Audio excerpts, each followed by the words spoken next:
Okay. Yes, sir. Now it's okay, sir. So good morning, everyone. My today's presentation is on the topic polymer composites for thermal and microelectronic applications. Polymer composites is a subject which is very close to my heart. Myself and my group of students have been working on various aspects of polymer composites for last 2 decades. Those aspects include the tribological applications, thermal applications, microelectronic applications, and structural applications. Today I'll be sharing some of my experiences with polymer composites which are prepared and investigated for the purpose of thermal insulation and microelectronic encapsulations. So I have not I'm not going to present uh, and share many deep technical details of microelectronics and polymer composites. Rather, I will touch upon the surface and will try to give you an insight about what are the research scopes in the area of polymer composites in a less explored field of thermal and microelectronic applications, so that the young researchers who are present over here can think of formulating problems, research problems, and then implement it into the real research actions. So I have customized it to give you the outlines of this topic and not in-depth analysis of every composite and every application. Before we start, let me tell you the content of my talk today. I will start with what composites are, how they are defined and all, and how they are different from alloys and other solutions. And I will touch upon the classification of composite based on various bases and why we use either fiber or particulates in a composites, what are the potential applications, and what is the potential of composite materials in applications like thermal insulation and microelectronics. Okay, I'll be happy to share some of my research findings and results with you, and I'll outline what are the possible scopes of research ventures for young researchers. That means I'll give you hint and ideas and suggestions and directions for future research in the field of this less explored. Repeatedly I am telling this is less explored because the structural applications of polymer composites you will find a lot of paper, but in this area of microelectronic application and thermal application, the number of research reports are relatively few. So this is a less explored area and there is a lot of potential in doing good research in this field. Now, what is a composite? The name itself implies that composite is a combination of materials. Okay, what kind of combination? Now, different authors have defined composites in different way. Jaris has said that composites are multifunctional material systems that provide characteristics which are not obtainable from any discrete material. Similarly, Kelly has defined that composites should not be regarded simply as a combination of two materials. The combination has its own distinctive properties. Similarly, Vegejan and Van Sucheklan, they have also defined, and many other authors have defined composites in their own way. But simply speaking, composite can be viewed as combination of two or more different materials. It can be two, it can be more than two as well, different materials. And this combination is distinctive in the sense that one of the constituent doesn't get dissolved in other constituents. Okay, so it is not a solution in any case. This is not a composite, is not a solid solution like an alloy. It is not a liquid and liquid solution like milk and water. or sugar and water. Okay, so this is not a mixture also, because in a mix, not a simple mixture also. In the mixture, to separate the constituents from each other, you don't have to apply forces. But here in composite, if you want to separate them out, then you have to actually apply significant amount of force, then only they will be separated out. So we can simply say composite are material consisting of two or more chemically distinct constituents on a macro scale, having a distinct interface separating them. Then one or more discontinuous phases therefore are embedded in a continuous phase. The continuous phase in a composite is normally called the matrix, and the discontinuous phases are called the reinforcement. There are again various types of reinforcements. We are coming to that. So different materials are suitable for different applications. So when we are targeting at a particular application, then based on that we choose what should be the matrix material or the continuous phase, and what we should embed it with as the filler material or fiber material, depending on what kind of applications it is going to work with. So when composites are selected over traditional materials such as metal alloys or woods, it is usually because of one or more of the following advantages. There are, I'm listing out the advantages. There are a lot of advantages, and these advantages are over those of metal alloys like steel or wood. So nowadays we find that because of these advantages, in many places, the polymer composites are being used as a replacement for metals, alloys, and even wood. Now, what are the things that the composites are placed with? One is the weight. Composites are lighter.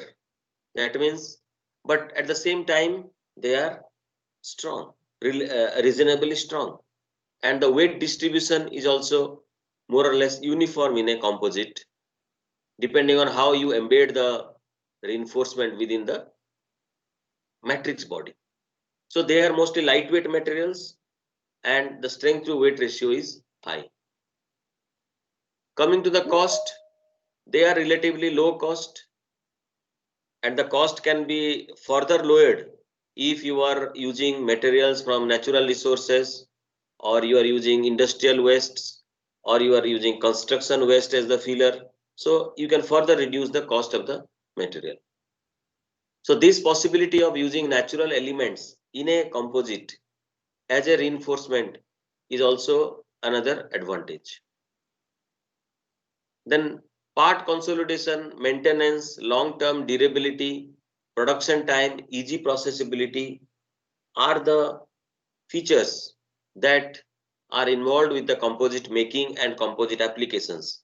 And because of these attractive features, composites are drawing a lot of attention both from the research community and from the user community.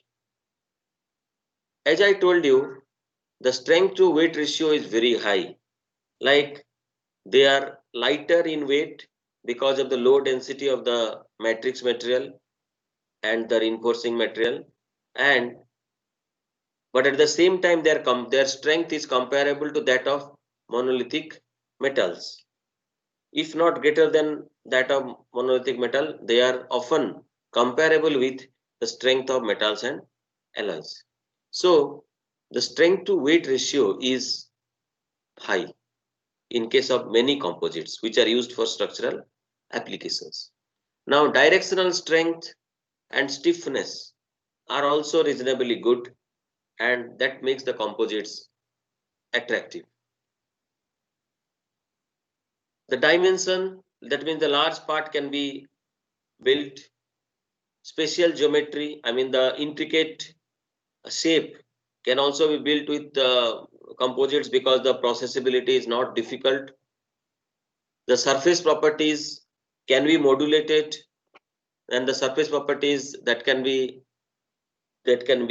modified are the weather resistance, corrosion resistance, and surface finish. You can tailor the surface finish to make it suitable for the requirement. The thermal properties can be modulated again, like the thermal conductivity. It can be improved or it can be lowered depending on what the requirements are. The coefficient of thermal expansion can be lowered by selecting proper filler material that will lower the overall thermal expansion coefficient. The electric properties like dielectric strength, magnetic properties, radar transparencies can also be regulated by judicious selection of matrix material and reinforcing material. So thing is that I listed out so many properties, but let us note that there is no material fits all solution in the engineering world. You cannot have a single material in nature, or you cannot prepare a you cannot buy synthesis or buy any fabrication technique. You cannot make a material which will be fitting or which will be exhibiting you all kinds of good properties. So the above factors may not always be positive in all applications. For example, the high conductivity, high thermal conductivity may be suitable for a particular application, whereas that may be undesirable for another application. So an engineer or a designer has to weigh all the factors and make the best decision in selecting the most suitable materials. The essential materials are the matrix material and the reinforcing materials. The reinforcing materials can be one or can be more than one as well, but the designer has to weigh all the factors and he has to take the best decision in selecting the most suitable materials for the project, keeping the applications in mind. These things are all book material, textbook materials, but I am tempted to tell you all these things because it is possible that many in the audience may not be working in the area of composite. So if I spell out these things, then they will get a first-hand information about what composites are and how they are classified, etc., etc. To make you aware how composites are important in our life and what exactly composites for a visualization point of view, let me tell you that human body is the best example of composite.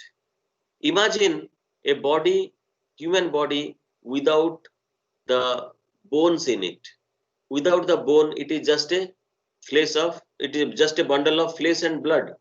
And if just imagine, because of this structure, bone as the reinforcement and the flesh as the matrix, the human body is so excellent in performing various operations. Had there been no bone, I cannot walk, I cannot speak, I cannot dance, I cannot raise my hand. So I am able to carry out all these operations because there is a reinforce in my physical body and in the form of bones. So there is a well designed structure of bones which are acting as the reinforcement. It is giving strength to the body. It is giving flexibility for performing the operations, physical operations that a human being is entitled to do or likely to perform or is necessary for him to perform. So human body is a wonderful example of composites created by God. If you take masala dosa, what this is also a kind of composite. So you have lot many things inside the plain chapati or what you call it. Inside that the masala is packed, and that adds to the value, the food value and the taste value of the stuff.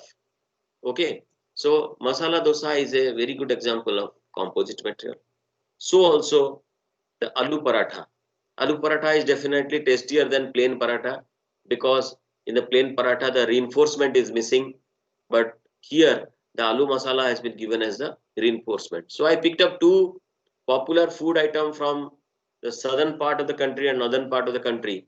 and we see that both can be viewed as examples of composite material. If I am talking of examples of composites material, then the list is endless, because we find composite materials from automobiles to aircrafts, from household furniture like table chair, door panel to warships and submarines, and from kitchen to hospital. Now the composites are very much a part of our day-to-day life, and it is so inevitable that there is, and so its applications are growing so fast that we will not be surprised if the nursery school books will write A for apple, B for balloon, and C for composites. So it's becoming very much a part of our daily life, our social life, our cultural life. Apart from its importance in the scientific research and industries, I'm talking of only a layman's world. There also the composites play a very vital role in terms of household applications, in terms of kitchen appliances, in terms of automobiles, and so on and so forth.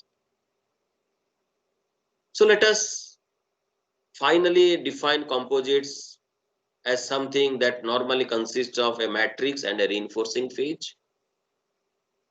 Here the reinforcing phase can also be phases. Like in hybrid composite, there are more than one phases of reinforcement.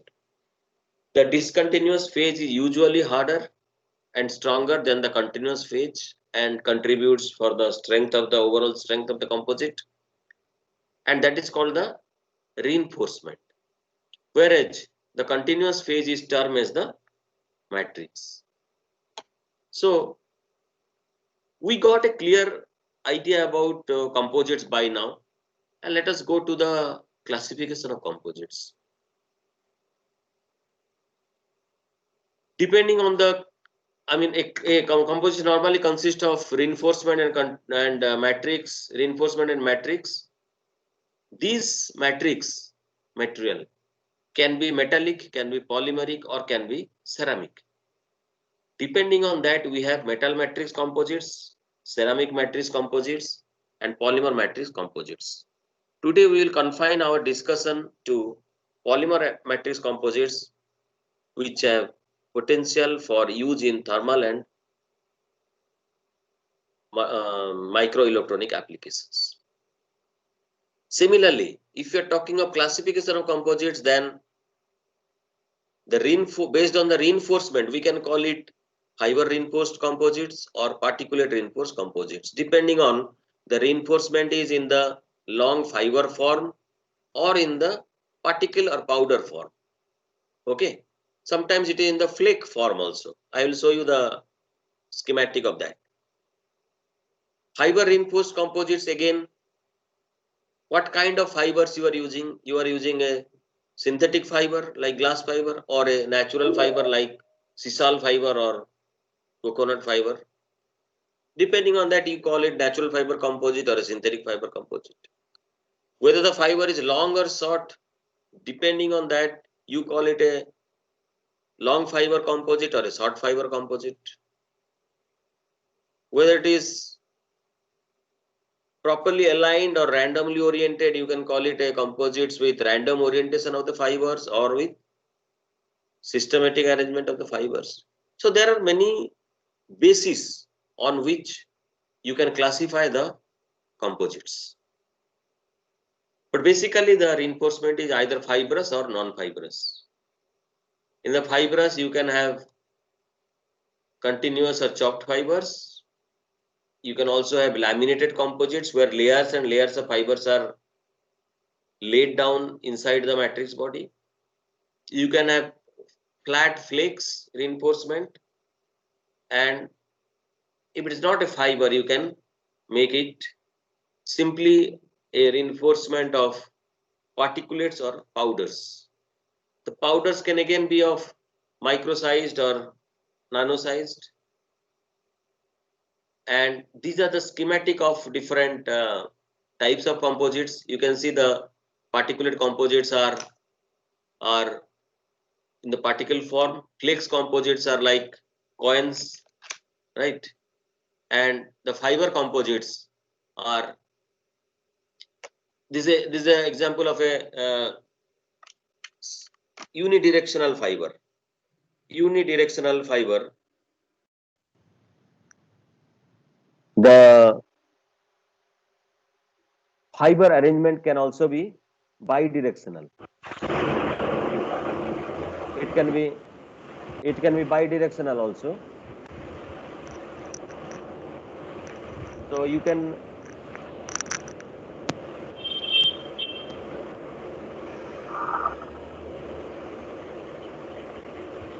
there is a disturbance, mic. So the audio was great, sir. Now it is okay? Yes, sir, it is okay, sir. It is okay now, sir. No, I request please unmute your please mute your mics because some noise is coming. Okay, now it's gone. So we can have particulate composites, flake composites, and fiber composites.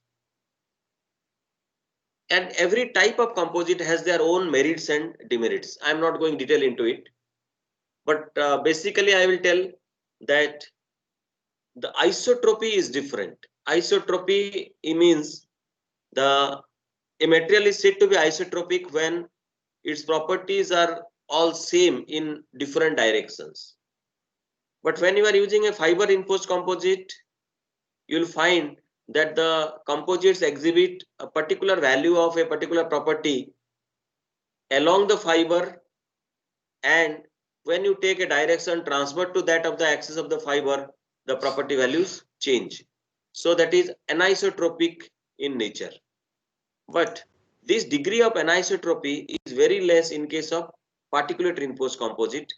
If you are uniformly mixing the reinforcing the particulates within the matrix, then the composite may come out to be more or less isotropic in nature. So that's the, for different arrangement, that is the main what do you say, main difference as far as the property variation with respect to directions are concerned. You can also think of nano composites because there are several advantages associated with nanoparticle reinforcement in polymers. One advantage is that when you are using nanoparticles in place of, instead of microparticles, for the same volume or for the same weight of material, your surface area is increasing manifold. That means if you are using aluminum oxide, say micro sized aluminum oxide and nano sized aluminum oxide, if you are using same 10 grams, then for 10 grams nano sized aluminum oxide, the overall surface areas, outer surface areas will be too large, as you can see from this diagram. What happens when the surface area becomes large? The surface area of the reinforcing particulates are nothing but the interfacial area between the matrix and the fillers. So that increases drastically, which results in a very high strength of the composite. So the composite strength increases manifold by using the nanoparticles. That's the reason why this nanocomposite research has taken an accelerated dimension these days, and many people are working with the nanoparticles as the filler material in composites, again for thermal and microelectronic applications. But there are some disadvantages associated with nanoparticles. One is that some of the nanoparticles are explosive in nature. I mean, once they come in contact with the atmosphere, they tend to explode. Some of they are very reactive.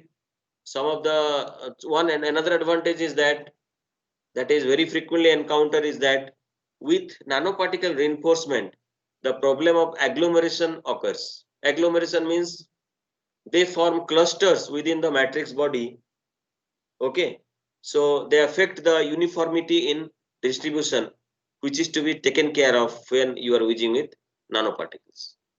So there are particulate fillers other than nanoparticles. There are micro-sized particulate fillers which are used for improving the mechanical properties such as hardness and strength. They are used for improving thermal properties such as its insulation capability or conduction capability, heat conduction capability, or glass transition temperature. Often they are used for improving the optical and electrical properties like reflectivity, like emissivity, like dielectric constant, electrical conductivity, resistivity, etc. They are also used for improving the tribological properties like resistance to wear and tear. So coming to our topic now, there are many potential application areas like tribological applications related to wear and tear, thermal insulation materials like heat-proof container, heat-proof space, acoustic insulation like theaters, soundproof chambers, auditoria, etc.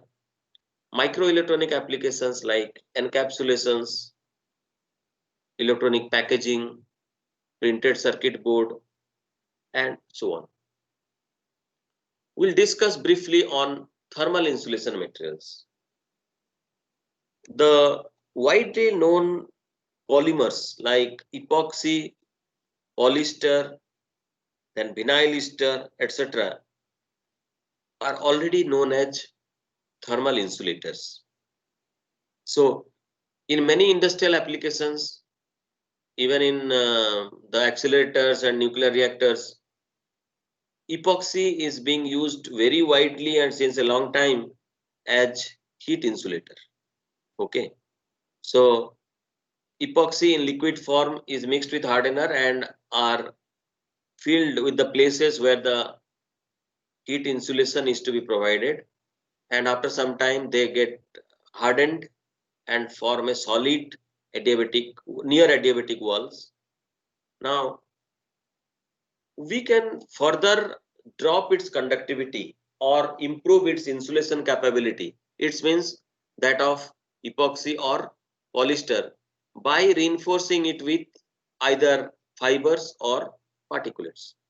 And obviously, we have to reinforce with some materials, be it fiber or particulate, which must be having thermal insulation or thermal conductivity less than that of the polymer material. So some such investigations we performed in our laboratory with some materials that includes natural fibers, natural particulates, and some synthetic particulates, etc. And we found that the thermal conductivity of epoxy, which is 0.363 watt per Kelvin, meter Kelvin, can be further reduced just by adding some additional material as the reinforcement. So we tried with many things. We tried with wood dust, that means pine wood dust and teak wood dust. We tried with palmyra fiber. We tried with banana fiber. We tried with one very interesting material, that is human hair. We tried with poultry feather, chicken feather, and everywhere we got wonderful results in terms of improvement in thermal insulation capability of epoxy and polyester. We also tried with polypropylene. There also we got very encouraging results, and we found that the conductivity is reducing by a reasonable amount. And epoxy or polyester, which are already known thermal insulators, are now can be converted to better thermal insulators. That's the beauty of this work. Very recently, we tried with one peculiar material, which is a biological waste. This is walnut shell particle. Walnuts are the knots, as you see in the diagram. There's a knots. I mean, they are the knots and the fruit of this. I mean, the nut of this is consumed as a dry fruit. This is available and cultivated in or produced in the northern India, particularly in the Himalayan valley. And this cell, which is the outer cover of this nut, is usually thrown. It is of no use, therefore it is a biological waste. Of late, people are using it for some herbal medicinal purpose, and also they are being used for making some cosmetic products, herbal cosmetic products. But the overall use or utilization potential of these cells are very low. So we tried that why not to try this one as a reinforcing material for thermal, dielectric and tribological applications. I am showing some of the results of the thermal investigations, and we found that the glass transition temperature, you must be knowing what glass transition temperature is. Glass transition temperature is the temperature at which the polymer composite starts getting converted to a rubbery structure. So glass transition gives you an idea about the functional range of temperature within which the composite can perform. If glass transition temperature is improved, that means the functional domain or functional range of temperature within which the composites can be functional is widened. And we find that by reinforcing this walnut cell powder in polyester, the glass transition temperature is increasing like this. It is monotonically increasing. So we went up to 20% reinforcement of walnut cell powder, and we found that the glass transition temperature improved very reasonably to a higher limit, more than about 12 degree or 13 degrees centigrade than its original value of say 88. Similarly, the thermal conductivity dropped. You can see the thermal conductivity of polyester from 0.34 has come down to about 0.2, which is by about say 60%, and by the addition of just 20% of this walnut cell powder. Similarly, the coefficient of thermal expansion is also getting lowered, and the direct implication of reduced coefficient of thermal expansion is that the mechanical stability is improved. So you can see that the thermal properties like glass transition temperature, the thermal conductivity and coefficient of thermal expansion all are changing in the desirable directions by the addition of this walnut cell powder as the reinforcement. And apart from this, what is happening, since say 20% or 30% of the composite is now made up of a biological waste which has no cost, so the overall cost of the composite is also reducing. So you are developing, the beauty is that you are developing a cheaper composite with superior properties. That's the beauty of this research. I gave the example of only one natural particulate, but there is a host of fibers and particles available which are given by the mother nature or by God. The list is never ending. So this is a gallery where you can see a large number of natural fibers which can be embedded into polymeric matrices to form composites for thermal applications. There can be other applications, but I am telling thermal applications are for sure because they are all insulating material naturally. So they are going to give you a better insulator than raw epoxy or raw polyester if you are going to embed them. We tried with a synthetic particles also, that is solid glass microspheres. So we took, one of my student did her research in glass microsphere reinforced composite, and we found that the thermal behavior are improving significantly. The your coordinator Professor Gupta has also worked on this borosilicate glass microsphere composite, but mostly he investigated on the tribological properties. But today I'll be speaking about the thermal properties only. Now, these glass microspheres, which are micro-sized of about 100 micron, average size is 100 micron, they are embedded into epoxy, and these are some typical SCM images which gives us an idea about how it looks inside the matrix body, how is the interfacial region, and what is the degree of uniformity in the distribution or homogeneity of the composite. And we see that there is a fair degree of homogeneity in the distribution of these particles. I would like to share one of our research finding that as we are increasing the microsphere content within the matrix body, we see that the conductivity is monotonically decreasing. And conductivity is decreasing means the thermal insulation capability of the composite is improving.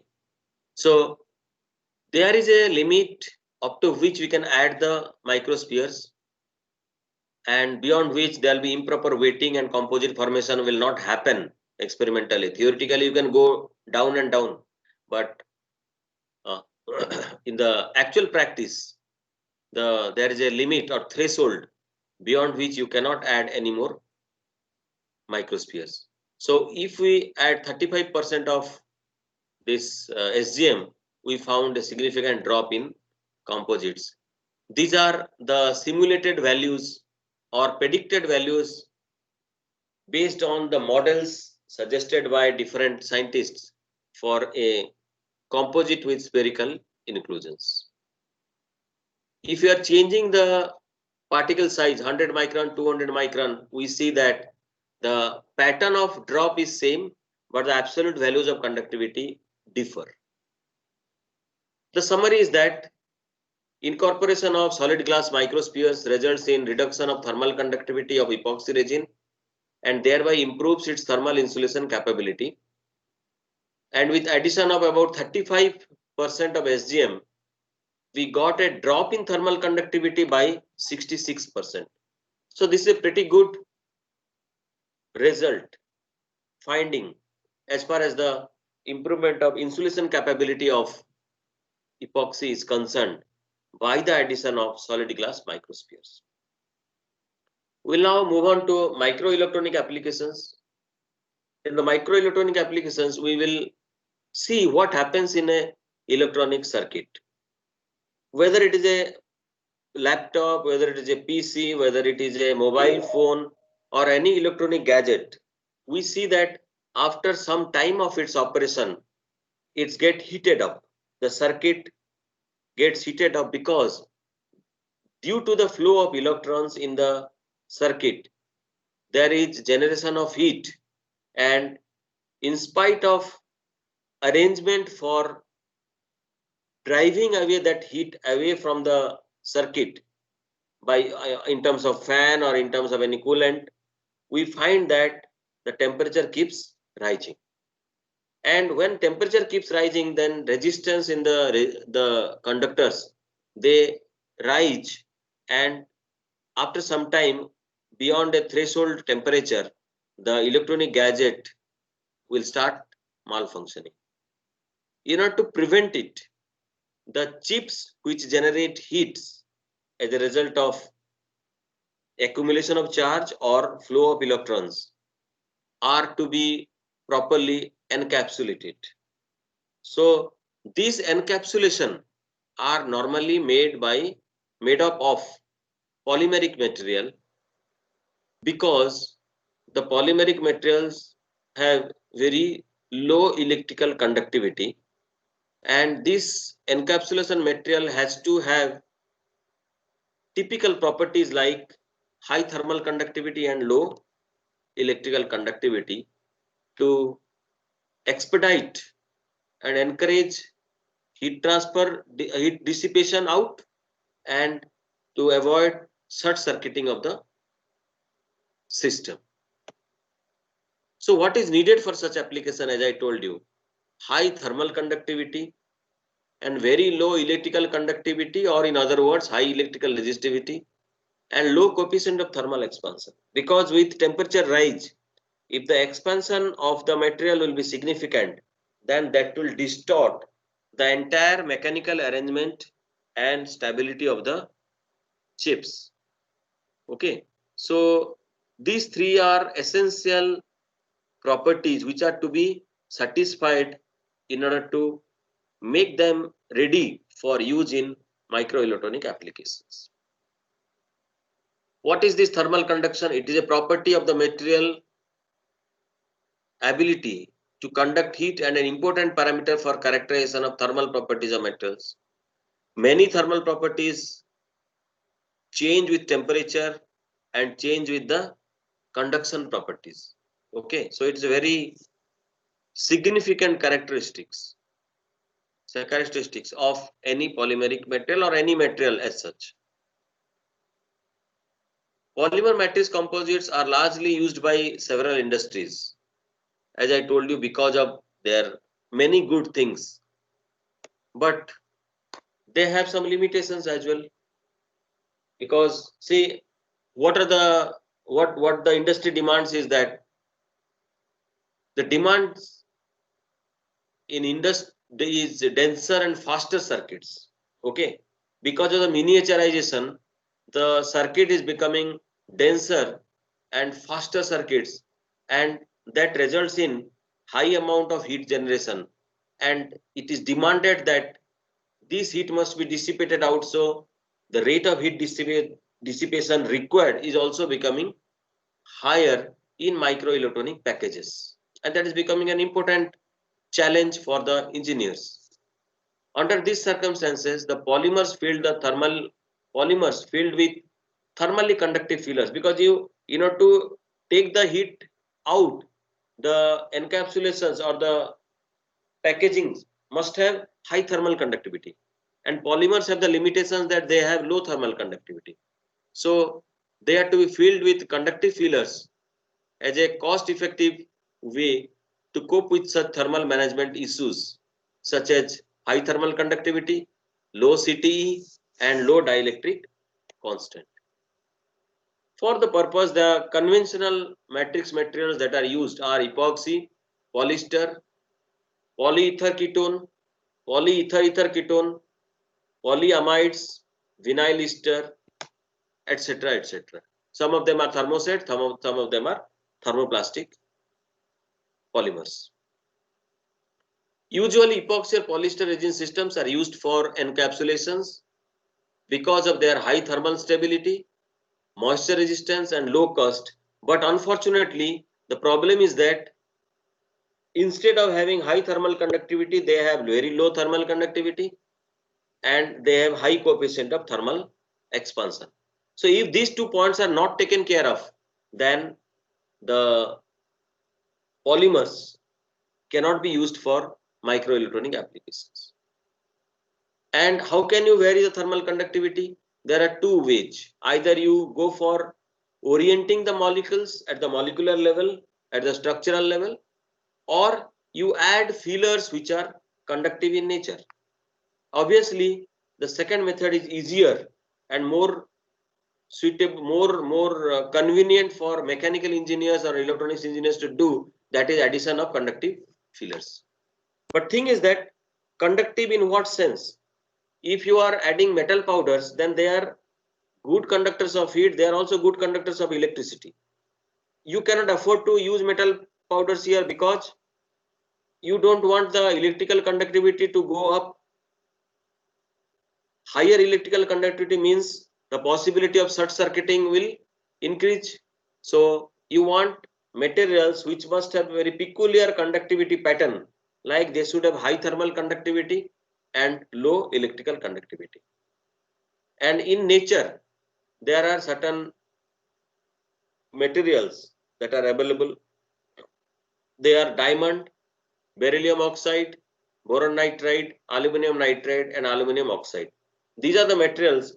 They have high thermal conductivity, at the same time low electrical conductivity. You will not find these features in all the materials. There are chosen materials only, and you will not find them obviously in metal powders, because in metal powders both the conductivity values are high. But diamond here is too expensive. Beryllium oxide is also, if not equally with diamond, but it is also very costly and it is toxic.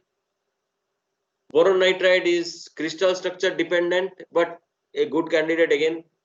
Aluminum oxide is also fine, but its conductivity relative to other candidates is lower. Aluminum nitride is commercially available and it has got a single K value.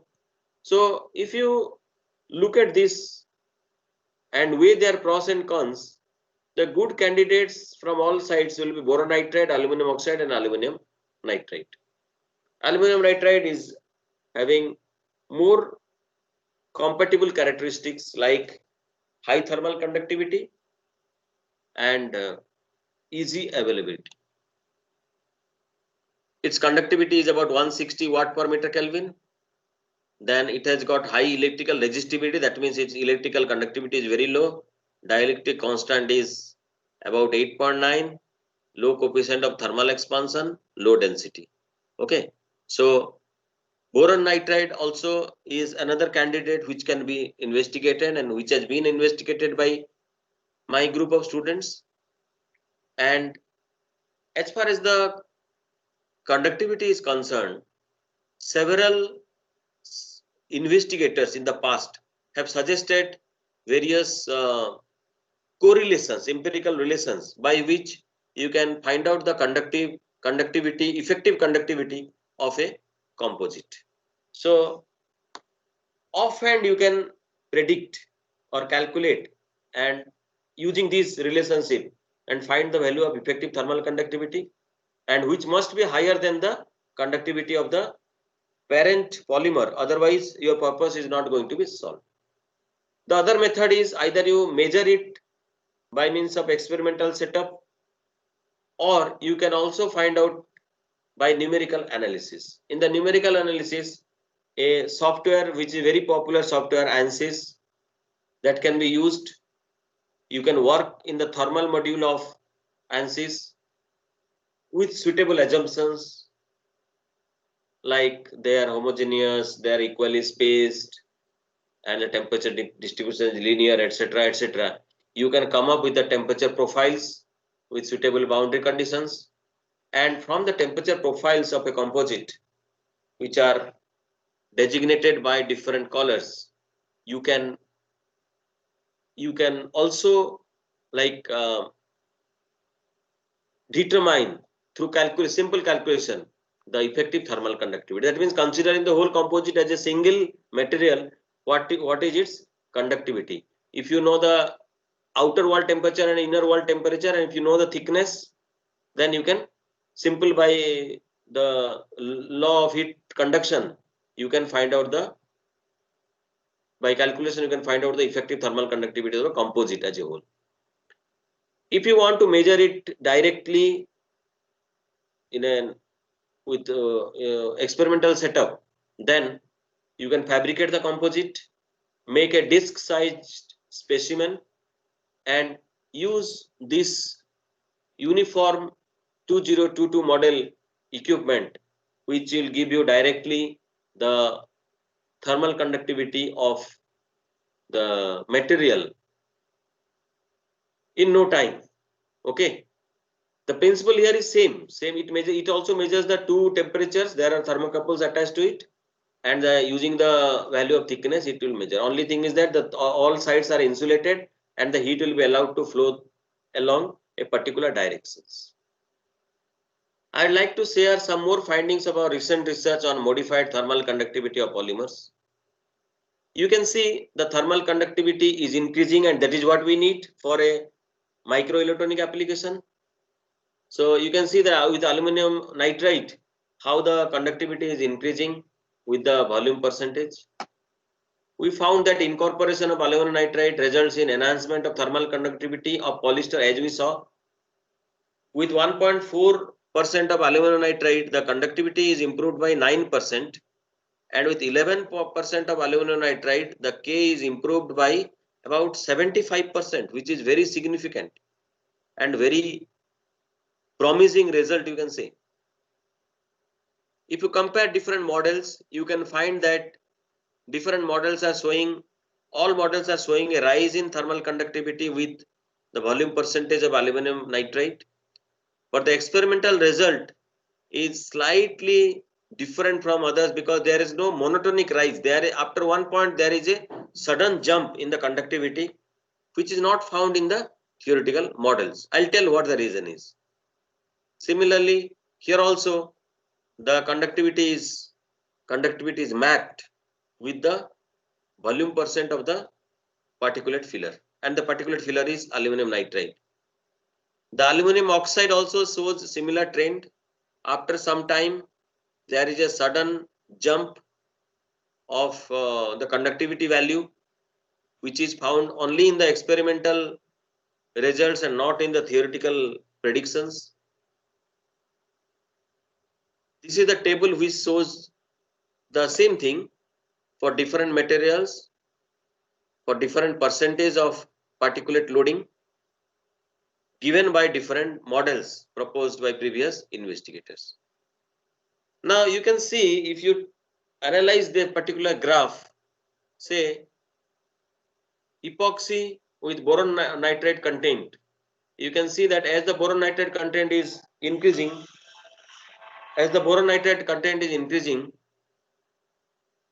the conductivity is increasing monotonically but very slowly. But after a 20% volume addition of boron nitride, there is a drastic rise in the conductivity value experimentally. So that 20% is called the percolation threshold. What happens at the percolation threshold is that when you are supplying or adding the particulates in small amount, then the particles are far apart from each other. So they are unable to form a conductive chain. But as you increase, the conductive chains are formed and the conductivity increases. There comes a threshold value at which a lot many conductive chains are formed, as in the C diagram, and so they form a conductive path and the heat flows through the path. We know that heat always flows through the path with least resistance. So as the path is built, the heat conduction becomes faster and higher, and the conductivity of the composite increases. So that point of particulate filler addition at which the sudden jump occurs is called the percolation threshold. This is a very important and interesting finding, and whenever you are going for microelectronic application, you have to add the particulate filler at least up to that. Beyond that is fine. Okay. Other thermal properties are the glass transition temperature. As I told you, with the glass transition temperature, with the particulate filler addition, the glass transition temperature increases, improves to a substantial value, and that increases the functional limit within which the composite can work. So this is for alumina content. The previous one was for glass microsphere content. So everywhere we see the increase in glass transition temperature. Coming to CTE, or coefficient of thermal expansion, we find that with the addition of the fillers like aluminum oxide, the coefficient of thermal expansion is reducing. And that's a good sign, because if the coefficient of thermal expansion is less, that means there is not much dimensional change with the temperature fluctuation. So with SGM also we got similar graph or similar trend, although the absolute values are different. And that's a good part as far as the microelectronic, good finding as far as the microelectronic applications are concerned. Then coming to dielectric constant, the dielectric properties of various materials used in semiconductor fabrication and packaging in electronics play an important role in achieving a desired performance of integrated circuits. So it is very essential that the dielectric properties, particularly the permittivity, etc., are made known to the designer and the user. What is the dielectric constant? It is the ratio of its permittivity epsilon to the permittivity of the vacuum epsilon 0, and it is also therefore called the relative permittivity. Since the dielectric constant is just a ratio, as we saw, it is dimensionless. It's the ratio of two permittivity values, and it can be obtained from by using a LCR analyzer. And in our investigation, we had used Hioki 353250 high tester LCR analyzer at different frequencies. The coefficient of thermal expansion and glass tension temperature can be measured by using a TMA thermal mechanical analyzer. And dielectric constant has got a role to play with microelectronic applications, because for a particular application of, say, electronic packaging or encapsulation, your dielectric constant has to be within a limit as prescribed by the electronics engineer. So it is the job of the polymer composite designer to select the amount of particular filler, type of particulate filler, and the size of particulate filler, so that the required value of dielectric constant can be achieved. That means this is all tailor-made composite can be prepared. When the dielectric constants are very high, they are used for, say, signal propagation, etc., and they are moderate, then they are used for electronic packaging and encapsulations. So we conducted certain tests of dielectric constant with in a frequency range from 1000 to 10 to the power 6 hertz, and we found that with frequency there is slight drop in dielectric constant values, and as we are increasing the weight percent of the filler, then dielectric constant is increasing. So it is, as I told you, we need to do a tailor making composite. So when the prescribed or recommended dielectric constant is made known to us, accordingly we can use these graphs and we can produce or prepare that composite which will give you the dielectric constant of desired value. It is found that the value of dielectric constant is decreasing with increase in frequency, and higher values of dielectric constant is obtained at lower frequency, and that may be due to the presence of interfacial polarization. So there are technical details or interpretation or explanation for why it is happening so, but I am not interested in that. I am interested to tell you that there is a lot of promises in this particular area of polymer composites which are used for microelectronic applications.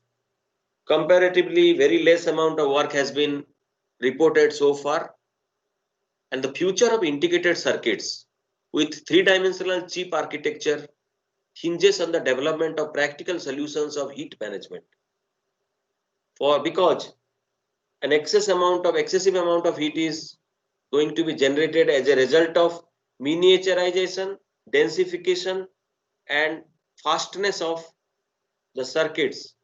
So the solution to this heat management problem is polymer matrix composites, which will have good processability, high conductivity, and tailor-made electrical conductivity and dielectric characteristics. So this is a very important area. These are the applications: encapsulations, chip attachment, thermal interface, electrical cable insulation, printed circuit boards like this.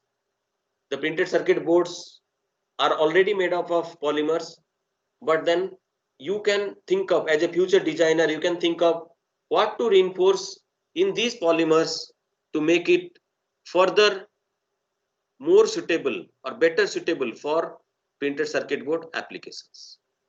Okay, so these are few things I like to share with you. And I must tell at the end that there is a huge scope for young researchers. The material science research is so beautiful and so versatile and so wide and so never ending that there is no dearth of topics for you, because there are lot many matrices. You can choose any one of them. You can choose the one for which the less work has been done. Then coming to fillers, you can choose new ceramics, different combinations of metals and glass, industrial waste. It is also a very less investigated area. Short fibers, natural fibers or green fibers, then bio-based fibers like feather, hair, then fibers from aqueous species. You can use flake reinforced fibers. Very less amount of work has been done on flake reinforced polymer composites. And as I told you, the reinforcement can be more than one. So there is possibility of hybridization by taking different combination of already tested fibers in different proportions by making them hybridized composites. Okay, so these are some of the characterization facilities available: so scanning electron microscope, optical microscope, compression molding machine, then thermal mechanical analyzer, then LCR analyzer, etc. So if you want any other information about other aspects of composites like green composites, natural fiber composites, tribological applications of composites, or composites with industrial waste, or composites with construction waste, then you can refer to, or you can visit my YouTube channel, Alok Sir Speaks. You will find a couple of presentations and information on these composites there. With this, I thank everyone for a patient hearing. I thank the coordinator, Professor Gaurav Gupta, for giving me this chance, and also his organization VIT Vellore for giving me this opportunity to share my